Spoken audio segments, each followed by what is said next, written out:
Welcome to Finch's Customs, right here in Piney Crack, Michigan.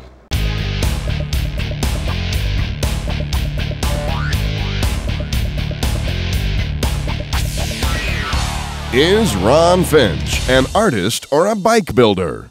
I'd say he's an artistic bike builder. He's been doing bikes in the paint jobs and stuff, but we've also done flat wall panels that are similar to the paint jobs. So I think he's always been an artist bike builder. Some people, after we closed the shop, thought that he had retired and went away, but we want to go on record as saying he retired from retail. He is alive and well and kicking and continuing to build bikes and continuing to do what we do, and he'll do it until he can't do it no more, and that'll be a long time. One thing, the creative thing, I've got to be able to do something with my hands and my mind. And I'm 65 years old now, and I see people that retire from the auto plants and stuff where they just go home, okay, I'm retired, sit on the couch and die, within a year. And so I don't want it to be one of those statistics. And it's a thing where at the end of the day, I can usually look back and say, okay, well, I created this part here, and it just keeps my mind busy, because if you let your mind just totally relapse, it's relapsed. This is where I keep my toys. The name of this bike is called Trilogy. The reason being is everything's in threes.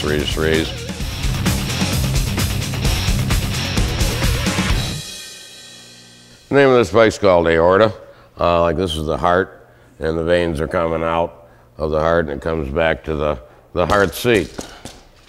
The name of this bike here is called Loophole. There's a lot of loopholes in the law, and with the pipes coming through the frame, through the hole, that's where the loophole is derived from. This one here is the one I'm going to ride today.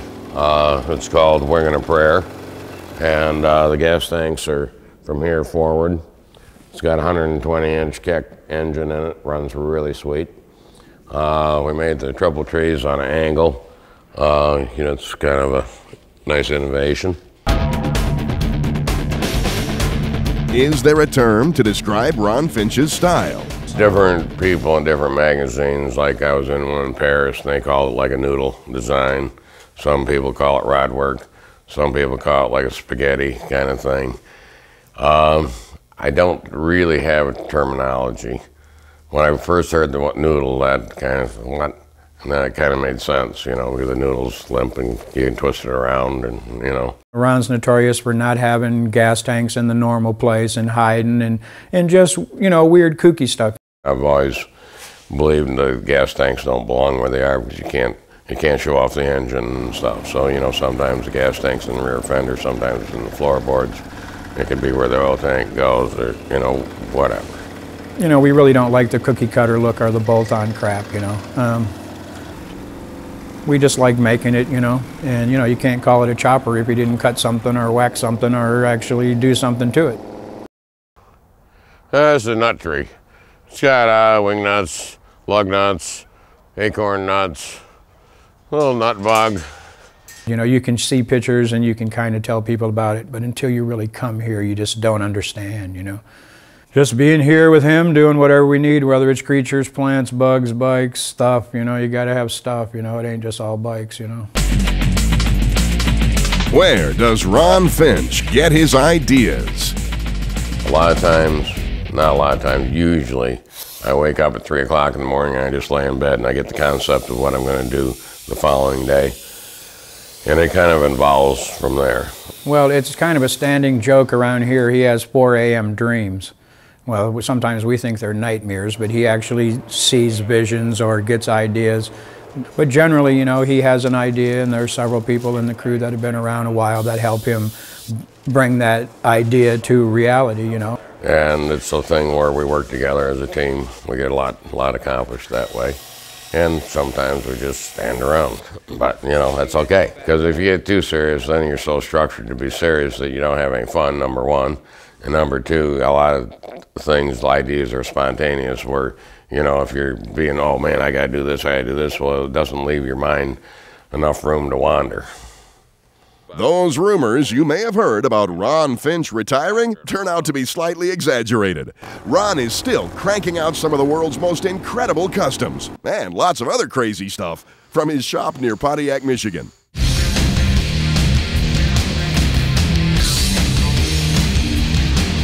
What's it like to get a bike from Ron Finch? Usually I don't compromise too much. Depends on the individual. I try to get to know the person a bit before I just start. I try to get the colors, likes, dislikes, and then kind of basically leave me alone. I mean, if he doesn't like pink, I'm not going to paint it pink, you know. And if he doesn't like flames, there won't be any flames on it, and so on. They've got all that say-so, but then I can take it from there. The creatures and plant, that's kind of like a therapy thing, because you don't have to be exact. I mean, you can be 3 inches off and nobody knows the difference, where on a bike you can't be 3/1000ths off. It's got to be, you know, dead nuts.